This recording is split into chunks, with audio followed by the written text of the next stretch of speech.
Bugun yelka uchun mashq ko'rsataman. Qani ketdik. Birinchi bo'lib, mana bu yerda regrovka qiladigan joyi bor. O'shani o'rtachasiga qo'yib olsa yaxshiroq. Ikkinchi, ko'pchiliklar mana bu tomonlama qiladi. Mana bundaysiga qiladi. Misol uchun bu menga neudobni. O'shaning uchun men obratna burilib, mana bu tomonidan qilaman. Mana bunaqasiga qilaman. Bu men uchun udobni, kimdir uchun narigi tomonga qarash udobni.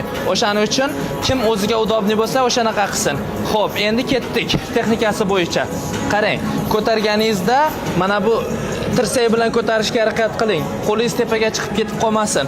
Hozir ko'rsataman noto'g'ri texnikasini. Ko'pchilik mana bunday qilib ko'taradi. Yo'q, mana bu qo'lni pastga tashlab, gurutni ko'tarib tepaga ko'tarasiz. Tepaga ham juda tashqariga chiqib ketmasin. Yelkangiz bilan rovna tursa yetadi. Qarang, qanaqa ko'tariladi. Gurutni ko'tardik, tepaga va sekin qo'yib yuboramiz. Tez ko'taramiz, sekin qo'yib yuboramiz. Tamom.